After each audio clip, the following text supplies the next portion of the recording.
की जय, श्री सतगुरु महाराज की जय, धाम के धनी की जय, श्री पांच पद्मावतीपुरी धाम की, सर्व सुंदर साथ की। प्रथम लागू दो चरण को, धनिये न छुड़ाइयो किन, लाख तली लाल लिया, मेरे जीव के ही जीवन, इन पाँव तले पड़ी रहूं, धनी नजर खोलो बातून, पलना वालों निरखूं नेत्र, मेरे जीव के ही जीवन, बंदो सतगुरु चरण को, करूं सो प्रेम प्रणाम, अशुभ हरण मंगल करन, धनी श्री देव चंद्र जीना, श्री प्राणनाथ निज मूलपति, श्री महराज सुनाम, तेज कुंवर क्षमा जुगल को, पल पल करूं प्रणाम, पिया जी को पल पल करूं प्रणाम। रे ओ दुनिया बावरी, खोवत जन्म गंवार, प्राणों के आधार धामधनी के लाडले सुंदर साची, आप सबके चरणों में कोटि कोटि प्रणाम। ये प्रकरण सुंदर साची मस्कत बंदरगाह में उतरा है। हमारे में से कोई सुंदर साथ ये बताए कि श्री प्राणनाथ जी जागनी करते हुए दीप बंदर से जब मस्कत बंदरगाह पहुंचे तो कितने साल मस्कत बंदरगाह रहे। 1722 से जागनी का काम शुरू हुआ है। 2 साल वहां पर रहे दीप बंदर में, 1722 और 23, 24 वहां से चले, सब जगह होते हुए ठट्ठे में 10 महीने रहे, 1724 हो गया और 1728 में पहुंचे हैं महामंगलपुरी धाम सूरत। 3 साल तक लगातार मस्कत बंदरगाह में रहे, 3 साल। और वहां पर महावजी भाई उनकी सेवा में रहे हैं।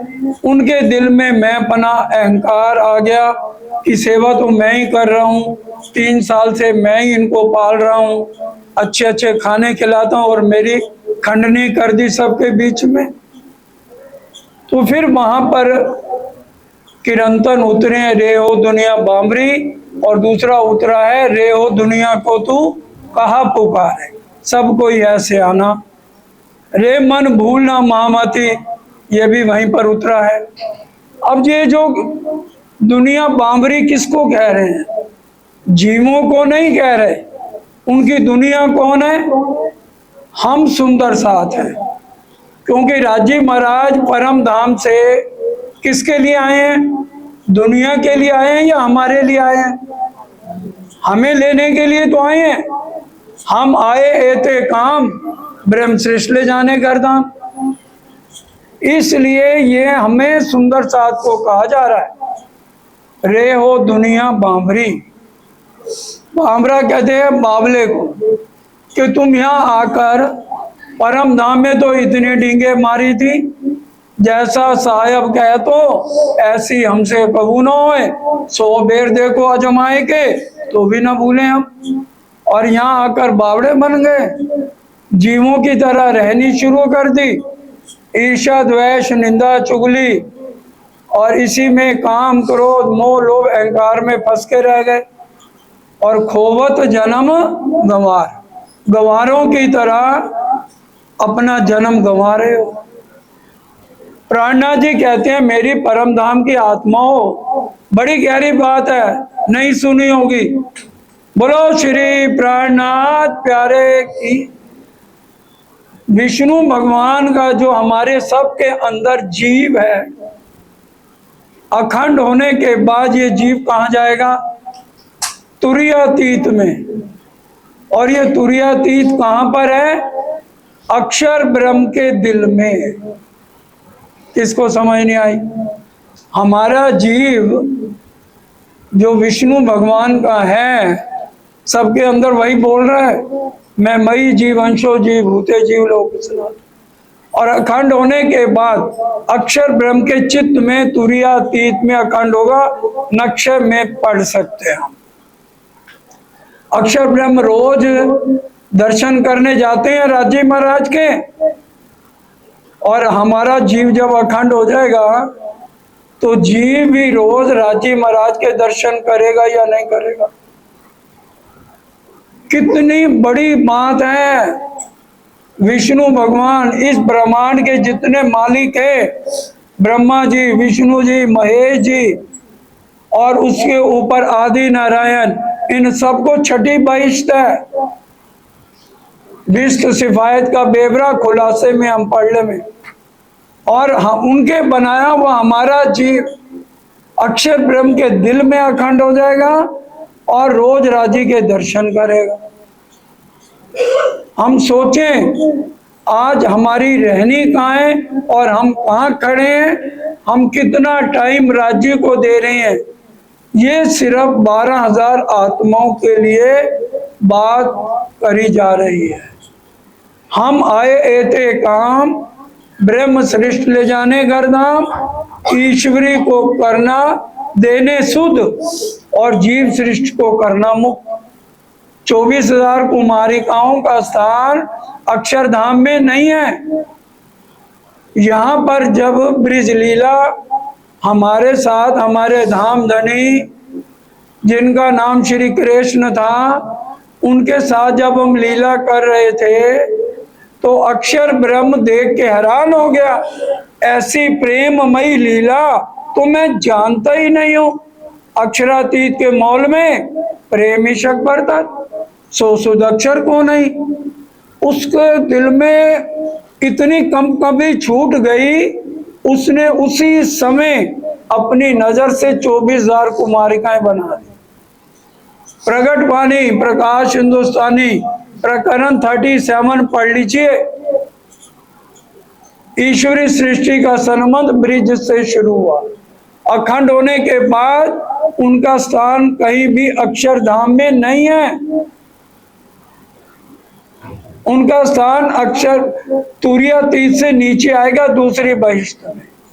सिर्फ ये ब्रह्म सृष्टियों के जीवों को इतना महत्व इस ब्रह्मांड में हमारे धाम धनी दे रहे हैं, जो कि हम आज पहचान नहीं कर रहे हैं कि हमारा जीव अक्षर ब्रह्म के दिल में अखंड हो जाएगा और रोज राज्य के दर्शन जीव करेगा। हमारे असली धन तो वही है, वो तो वहां आनंद लेंगे, आत्म जागृत होगी वो भी वही है। जीव की स्थिति विचार करने वाली है। इसलिए कह रहे हैं, ए रे ओ दुनिया बामरी, ए मेरे परम धाम की आत्माओं, इस ब्रह्मांड में आके तुम बावले बन गए और गंवारों की तरह, पशुओं की तरह जीवन व्यतीत कर रहे हो। पशु भी भाई बच्चे पालते हैं, खाना खिलाते हैं अपने बच्चों को, कष्ट होते हैं, उनको भी दुख होते हैं, बीमारियां होती हैं। तुम कौन सा नया काम कर रहे हो? तुम तो इस दुनिया के हो नहीं, तुम तो परम धाम के रहने वाले हो। इसलिए इस बात का विचार करो। मद माती माया की छाकी सुनत नहीं पुकार। और माया में इतने मस्त हो गए, मैं आवाज पे आवाज दिए जा रहा हूं, लेकिन तुम्हारे ऊपर कोई असर नहीं। 400 साल से हम इस वाणी को सुनते आ रहे और 400 साल से हमें लगातार हर फेरे में तारतम मिलता रहा, लेकिन तारतम लेने के बाद भी हमारी आत्म की जागृति सुंदर साजी नहीं हुई। अब इसलिए यह अंतिम समय है, अंतिम हमें तन मिला हुआ है। हर ग्रंथ कह रहे हैं, हर संत पुरुष कह रहे हैं, हर जगह यही चल रहा है, किसी भी समय महाप्रलय आ सकती है। महाप्रलय का मतलब सारा ब्रह्मांड खत्म और हम अपने मूल तनों में खड़े हो जाएंगे और हमारा जीव अक्षर ब्रह्म के चित्त में अखंड हो जाएगा। इसलिए राज्य बार बार हमें आवाज लगा के सावचेत कर रहे हैं कि भाई अपना समय सुंदर साथ जी खराब ना करो। इत खिनका है जो लटका, जीत चलो भावे हार, महामती साथ कर गए हेसों, बिद बिद की करत पुकार।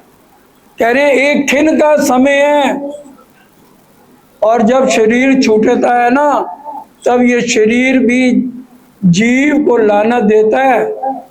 रे जीव जी जिन करो यासो नेड़ा, हे जीव इस शरीर से प्यार मत कर, तू तो 84 लाख योनियों में फिर तेरे को मार पड़ेगी। मैंने ये सुंदर देह तेरे लिए धारण करी थी, पहचान 84 लाख योनियों के बाद तेरे को जो मानव तन मिला है, इसका उपयोग कर ले, इसमें अपने अक्षरातीत प्राणनाथ को पहचान कर ले। तेरा उनके साथ दुनिया वाला रिश्ता नहीं है, तू उनका दास नहीं है, तू उनका सखा नहीं है। तुम दुल्हा मैं दुल्हन, और न जानू बात, हमारा ये रिश्ता उस अक्षरातीत धामधनी से है। हम पहचाने और अपने आत्म को जागृत करें। राजी बार बार कह रहे हैं, कितने कष्ट हमारे सदगुरु देवचंद जी श्यामा महारानी ने सहे। बताइए आज क्या कोई बच्चा 11 साल, क्या हम लोगों की इतनी उम्र हो गई, हमें याद नहीं होगा हम 2 बजे उठ के 3 घंटे जाके मंदिर की परिक्रमा की हो या फिर दंडवत प्रणाम करी हो। कितने कष्ट है। 15 साल का बच्चा, घर में कोई कमी नहीं, इतनी देर बाद देवचंद जी का जन्म हुआ और उसके बाद 15 साल में ही घर बार छोड़ दिया। राज्य की खोज में कितने कष्ट उन्होंने उठाए और कितने कष्ट जो है श्री महराज ठाकुर ने हमारे लिए उठाए। हम विचार करें कि हम यहाँ कहाँ पर खड़े हैं। बिजली गिरे या चले आंधियां, भटके या माल के दो जो, इश्क जाम लिए फिरते वो सदा, पीछे सखियों के मारे आजा, पिया प्यार तेरा बेशुमार। राज्य कितना प्यार कर करके आवाज लगा रहे हैं। सुंदर साथ जी आज हम सब जानते हैं, हम यहाँ पर किसी को अपना दिल दे दें, उसके लिए जान निकाल के रख दें, पूरी उम्र उसके साथ प्यार करते रहें, सामने वाले का मतलब खत्म होते ही आपसे आंख फेर लेगा। चाहे पत्नी हो, चाहे बच्चे हो, चाहे रिश्तेदार हो, सब मतलब के हैं। दुख के सब साथी सुख में ना को, सुख के सब साथी दुख में ना को। तो ये संसार रहने लायक नहीं है। जितना प्यार हमें राजी करते हैं ना, उतना प्यार कोई करता नहीं। हम उनकी ओर देखते नहीं और वो हमारे सिर पे एक पांव पे खड़े हैं। क्या इतना वो हमें एक पल हमारे से अलग नहीं, और दुनिया वाला कोई परमात्मा अपने भगत के साथ रह नहीं सकता। कितनी एक अनहोनी बात है। सुंदर साथ जी हम विचार करें कि हमारे धनी हमें ये लाड का खेल दिखा रहे हैं और हम इसे दुख का खेल समझ रहे हैं। अपनी छाया सो आप विभूति, बल खोए चलियार। जैसे मकड़ी होती है ना, वो अपना जाल बुनती है और उसी में ही फंस के मर जाती है, उसी तरह से हमने ये मोह का जाल खुद लगा लिया। बचपन से लेकर मरने तक परिवार बना लिया और उनके मोह में ऐसे जकड़े हैं कि जो अगर पत्नी है, पत्नी जो कहेगी पति वैसे करेगा, पति जो कहे पत्नी वैसे करेगी। इनके मोह में अपनी जिंदगी गंवाए चले जा रहे हैं। अपनी छाया सो आप विभूति, बल खोए चलियार। और राज्य की तरफ से हार क्यों, इत खिनका है जो लटका, जीत चलो भावे हार। चाहे बाजी जीत लो, चाहे हार लो, चाहे सारी रात सो के खराटे भर के बिताओ, सुबह 8 बजे मस्ती में उठो। क्या जरूरत है राज्य की चितवन करने की, वाणी मंथन करने की। परम धाम के होंगे तो राज्य उठा ही लेंगे, नहीं तो 8वीं बहिष्ठ तो तैयार है ही है। जीवों के साथ हम रह लेंगे, भीड़ तो सारी जीव सृष्टि की 8वीं बहिष्ठ में ही होनी है। परम धाम ना मिला तो कोई बात नहीं। आग बिना जलत अंग में, जल बल होत अंगार। हमें कोई आग नहीं लगाता, हम अपने खुद ही अंदर गुण अंग इंद्रियों में जलते रहते हैं। ये जीवों की रहनी है। इसलिए राजी ने शुरुआत में लाडले सुंदर साथ जी रास की पहली चौपाई में हमें बता दिया कि इस ब्रह्मांड में मत जाओ, बड़ा खतरनाक है। हवे पहला मोह जलनी कहूँ बात तेता दुख रूपी दिन रात। ये ब्रह्मांड क्या है, दिन रात यहाँ दुख ही दुख है। दावा नल बोले कई मान, और यहाँ दावा नल के वृक्ष होते हैं, जंगल में चले जाना, उनको माचिस की तीली लगाने की जरूरत नहीं। एक टहनी दूसरे के साथ टकराएगी, जंगल के जंगल भस्म हो जाएंगे। वही हाल हमारा है। हमें कोई माचिस की तीली नहीं लगाता अंदर। दूसरे को देखा, अरे ये बड़ा खुश है, इसने तो बड़ा अच्छा उत्तम काम कर लिया, मेरे से आगे निकल गया वाणी चर्चा। बस सारी रात नींद गायब, खाना बंद, अंदर ही अंदर जले जा रहे हैं। आग बिना जलत अंग में, जल बल होत अंगार। प्राणनाथ जी ने एक शब्द वाणी में लिख दिया ताकि मेरी आत्माएं भटके नहीं। सुंदर साथ जी ये रास के पहले 5 प्रकरण दीप बंदर में उतरे थे, और सब सुंदर साथ को आज तक ये सिखापन दे रहे हैं। इसलिए कोई भी वाणी मंथन करना हो, पहले 5 प्रकरण हम पढ़ें कि ये मोह सागर है क्या। पहला प्रकरण ही 85-86 चौपाइयों का है। आंखें खुल जाएंगी कि हम किस मोह सागर में बैठे हैं। राजी ने अच्छी तरह से उसकी एक्सप्लेन करके लिख दिया पहले प्रकरण में। अर्थ वाले है, टीके हैं, पढ़ लीजिए। दूसरा, हमारा जीव कैसे जागृत हो, भूडे से सुहागी कैसे बने, हमारी आत्म जागृत कैसे हो। इस ब्रह्मांड में प्रेम नहीं है, परम धाम के आत्माओं ने जो तन धारण किया है उनके अंदर प्रेम कैसे उत्पन्न हो। और जब हम छोड़े, ब्रिज से रास में गए थे, एक पल में कैसे 36,000 ने तन छोड़ दिए, 12,000 रूहों ने छोड़े तो 24,000 कुमारकों ने भी तन छोड़ दिए। हर तरह का सिखापन पहले 5 प्रकरणों में ब्रह्म सृष्टियों के लिए सुंदर साथ जी दिया गया है। सत्य शब्द को कोई ना चीने, सुने हृदय नहीं समार। जो सच्ची वाणी है ना, इसको कोई नहीं समझेगा दुनिया वाले। इशारे जो है सिर्फ परम धाम की आत्माएं समझेंगी। अगर पति पत्नी घर में है, पति कहेगा भाई हम चर्चा सुनने तो जा रहे हैं, चर्चा खत्म होते ही मैं इशारा करूंगा ऐसे, तू बाहर आ जियो, बाजार जाना है। तो चर्चा के बाद जब वो इशारा करेगा, एक पत्नी जाएगी, बाकी सारी महिलाएं नहीं जाएंगी उठ के। इसलिए हम 12,000 आत्माएं उनके शब्दों को समझे। वो सच्ची बात जो हमें समझाना चाहते हैं, इसको दुनिया वाले नहीं समझेंगे। सुने हृदय नहीं संभार। जिसका सुना हृदय है, जिसके अंदर वाणी नहीं है, वो इन बातों को सुनेगा भी नहीं, उसके ऊपर से चली जाएगी। आज हम सारे सुंदर साथ इतने प्रेम से वाणी सुन रहे हैं। ये स्पष्ट बात है कि हमारी सबकी आत्माएं परम धाम की हैं। इतनी दूर से हम स्पेशल वाणी चर्चा सत्संग के लिए आते हैं, समय निकाल करके। तो राज्य हमारे ऊपर किसी न किसी तरह से ये वचन अपने पहुंचा रहे हैं। समझे साधु जो आपको देखे, और सच्चा साधु सच्ची ब्रह्म सृष्टि वही है जो अपने आप की पहचान करे, राज्य की पहचान करे कि मैं कौन हूँ, कहाँ से आई हूँ। तो राज्य बता रहे हैं। और जो नहीं पहचान करेगा, कामे बड़ी अंधार, उसके अंदर अंधकार ही अंधकार रहेगा।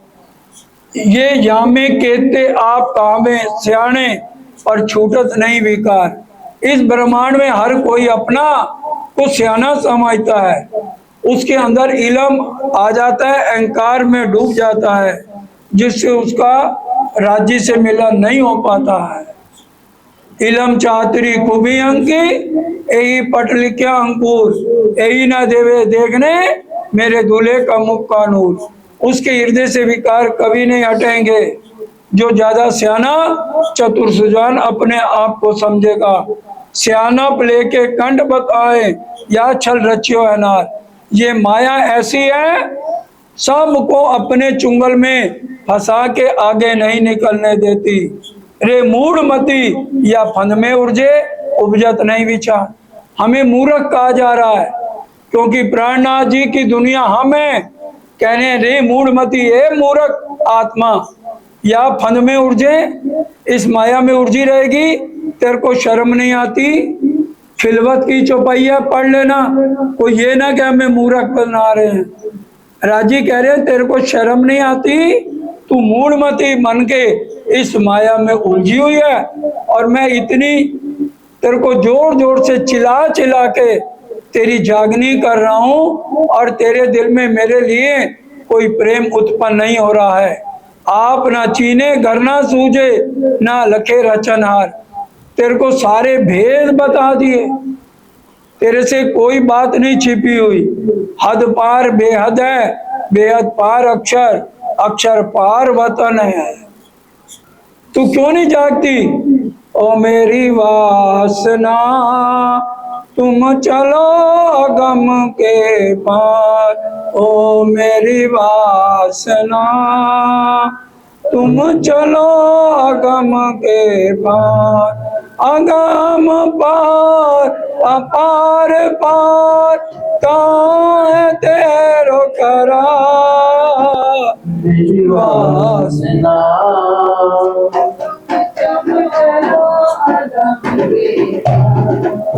ओ मेरी वासना तुम चलो ये हमें कह रहे हैं सुंदर साथ जी, तुम मूढ़ मत बनो, मूर्ख मत बनो, अपना परम धाम की तैयारी करो। कितनी 400 साल से एक ही बात कह रहे हैं, चलो चलो रे साथ आपन जाइए धाम। 400 साल से आवाज लगा रहे हैं। अपनी मत ले ले साधु बोले, शब्द भया पार। अपने अपने मत, अपनी अपनी बातें लेकर के दुनिया वाले तो बोल रहे हैं, और इतने ग्रंथ इकट्ठे हो गए हैं, लेकिन इनका अर्थ उनको नहीं आता। बहुत शब्द को अर्थ न उपजे। देखिए एक एक शब्द समझें, बहुत शब्द को अर्थ न उपजे, या बल सुपंथ उतार। ये माया इतनी बल वाली है, अर्थ आते नहीं है, और लेकिन भाषण देने के लिए, सिखापन देने के लिए बड़े बड़े ग्रंथ तैयार कर दिए। या में सतगुरु मिले तो संशय भाने, पैंडा देखा में पार। सतगुरु है कौन? राजी खुद ही तो सच्चे सतगुरु बन के आए। सतगुरु मेरा श्याम जी, तो राजी खुद सतगुरु बन के आए, नहीं तो उनके अलावा कौन हमें वाणी के भेद बताएगा? वही तो सतगुरु बन के हमारे अंदर बैठ के हमारे के संशय मिटा रहे हैं। ये संशय रहित वाणी है, इसलिए हम विचार करें कि संशय रहित वाणी को हम आज समझ नहीं रहे। या में सतगुरु मिले तो संशय भाने, पैंडा दिखावे पार। हम हैं परदेसी, अपना वतन अक्षर पार। देखने आई है संसार। हम परदेसी हैं भाई, हम खेल देखने आए हैं, और तुम इसमें लिपटे पड़े हो। देखन को एक खेल किन को लिए जात लिपटाए। मैंने तुम्हें देखने के लिए भेजा था, और तुम इसमें लिपटे पड़े हो, बुरी तरह लिपटे पड़े हो। अब लालदास जी के जब सारे जहाज डूब गए, लेने वाले सिर पे आ गए, तो उनके मुनीब ने कहा भी सेठ साहब मैं आपका पैसा कर्जे में उधार पे ले देता हूँ, ब्याज भी बहुत कम लगेगा, नया बिजनेस शुरू कर लो। उनका नहीं, अब मैं ये माया का काम, मैंने पीठ दे दी माया को। अब मैं अपना राज्य के समय में ही अपना टाइम बिताऊंगा, और उनको महामती का खिताब मिल गया सुंदर साथ जी। तो ये सतगुरु हमें मूल मिलावे तक पहुंचाते हैं। देखिए इंद्रावती जी के अंदर साक्षात पांचों शक्तियां विराजमान है, फिर भी इंद्रावती जी की आत्म हमेशा चितवन करती है और हमें सिखापन बार बार देते हैं, भाई चितवन के बिना तुम निर्मल नहीं हो सकते। निस्दिन ग्रहिए प्रेम सो श्री युगल स्वरूप के चरण, निर्मल होना यही सो और धाम वर्णन। बिना चितवन के निर्मल कोई नहीं हुआ। इन विध नरक से छूटिए और उपाय कोई ना है। ये नरक है ब्रह्मांड जिसमें दिल लगाए बैठे हो, तो इसलिए इससे छूटने का एक उपाय है, तरीका है, निर्मल होना है, तो हमें चितवन करनी पड़ेगी। या में सतगुरु मिले तो संशय भाने, हमारे संशय मिटाती है ये वाणी, और पेंडा दिखावे पार सुरता एक ही राखिए मूल मिलावे माए। तब सकल शब्द को अर्थ उपजे, सब गम पड़े संसार, तब तुम्हें वाणी समझ आएगी, तो तुम्हारी सुरता परम धाम के 25 पक्षों में लाडले सुंदर साथ जी घूमेगी। सब गम पड़े संसार, तो संसार को पीठ दे दोगे। खाली हम बोलते हैं हम पीठ दूनी को दे के चले इश्क तेरा ले, हमें सचमुच फिर जब राज्य का मिलन हो जाएगा तो फिर हम पीठ दुनिया को दे देंगे। तब बल ना चले इन नारी को, लोप ना सके लगार। जब हम राज्य की तरफ लग जाते हैं ना, फिर ये माया कुछ भी नहीं बिगाड़ सकती। और राज्य कहते हैं तू कर मेरा जिक्र तो मैं करूं तेरा फिकर। अगर हम उनके जिक्र में रहते हैं तो वो हमारा पूरा फिक्र करते हैं। सदगुरुदेव चंद जी का भार सब राज्य ने उठा लिया, तो इसलिए सुंदर साथ जी अगर हम राज्य में लगे रहेंगे तो हमें कोई चिंता नहीं है कि घर गृहस्थ कैसे चलाना है। तो राज्य ही अपने आप अपनी मेहर करके, इसी तरह से शेरपुर वाले महाराज जी जब बहुत खोज करने के बाद घर आए तो उनके पास कुछ भी नहीं था। उनकी बेटी की शादी थी, भी पत्नी और रिश्तेदार आके उनके साथ उनके बाल नोच रहे थे। क्या मिला संत बनने का, बेटी की शादी हफ्ता रह गया और एक पैसा घर में नहीं है, रिश्ता टूट जाएगा। उन्होंने कहा जो सिर पर है वही देखेगा। अगले ही दिन एक सेठ ट्रक भर के सामान ले आया, उनकी जीवनी हम पढ़े और आकर के उनकी बेटी की शादी हो गई ठीक ठाक। तो इसलिए सुंदर साथ जी जब हम उनके जिक्र में लग जाते हैं ना सच्चे दिल से, ये नहीं है कि हम स्वार्थ तो अपने दिल में लेके कोई चले, तो राजी हर पल हमारे साथ है। जारे बालाजी सहायता आए ता झक मारे माया। जहाँ बालाजी मददगार होते हैं ना तो माया बाल बिंगा नहीं कर सकती। माया फौरन पीछे हट जाती है, परीक्षा लेती है, जरूर डराती है, धमकाती है, तेरा राज छीन लूंगी, तेरे को छीन लूंगी, तेरा घर बर्बाद कर दूंगी। जब देखती है इसकी तो बाजू पार ब्रह्म ने पकड़ी है तो माया एक तरफ होके बैठ जाती है। वाणी कह रही है तब बल ना चले इन नारी को। नारी मतलब माया का कोई बल नहीं चलता, लोप ना सके लगार, हमारा कुछ भी नहीं बिगाड़ पाती है। श्री महामती या में खेलत पिया संग नैचल सुख निर्धार। जो राज्य में लग जाते हैं तो दुख में बैठी सुख लेवे महामती, पार के पार पिया की प्यारी। तो इसी दुख में बैठे बैठे परम धाम के सारे सुख धाम धनी हमें देते हैं। बोलो श्री प्राणनाथ की जय। सब मिलके चौपाई दोहराएंगे। तब बल न चले इन नारी को, लोप न सके लगार। श्री महामती में खेलत पिया संग न चल सुख निर्धार। बोलो श्री प्राणनाथ प्यारे।